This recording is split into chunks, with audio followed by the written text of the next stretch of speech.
Good morning বন্ধুগণ। তো আবার শুরু করছি আমার আজ বুধবারের নতুন একটা নিউ ভ্লগ।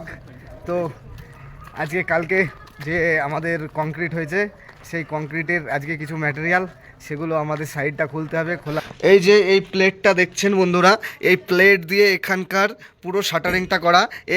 এই প্লেটটার এই মাথা থেকে ওই মাথা আছে 600 এবং এই দিকটা আছে 900, 600 বাই 900 এই প্লেট দিয়ে সম্পূর্ণ শাটারিং তৈরি।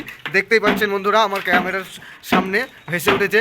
আর এখানকার যে বল্লিগুলো আমরা দেখি, আমাদের দেশের বাড়ি সাধারণত বাঁশ ব্যবহার করা হয়, কিন্তু এখানে সেরকমভাবে বাঁশ ব্যবহার করা হয় না। অ্যাকচুয়ালি এই গাছ দিয়েই এখানকার বল্লিগুলো হয়, এতে খুব মজবুত হয়, জিনিসগুলো খুব ভালো।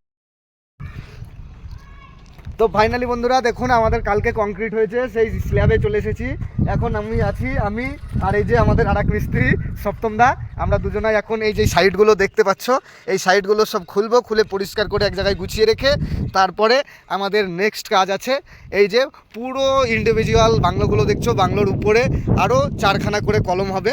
ওই যে সামনে দেখতে পাচ্ছেন, এই কলমগুলো আমাদেরকে বেঁধে আসতে হবে এবং এগুলো কমপ্লিট করার পর ওপরে যে এই বাঁধকামের ছাদগুলো দেখতে পাচ্ছেন, এই ছাদগুলো আবার নতুন করে তৈরি হবে। তো বন্ধুরা আমাদের সাথে থাকুন, আর ভিডিওগুলো আমার ভালো লাগলে একটা লাইক কমেন্ট শেয়ার দিয়ে একটু আমার পাশে থাকবেন।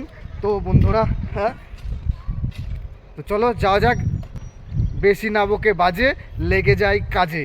তো টাটা বাই, দেখা হচ্ছে আবার নেক্সট কোনো এপিসোড।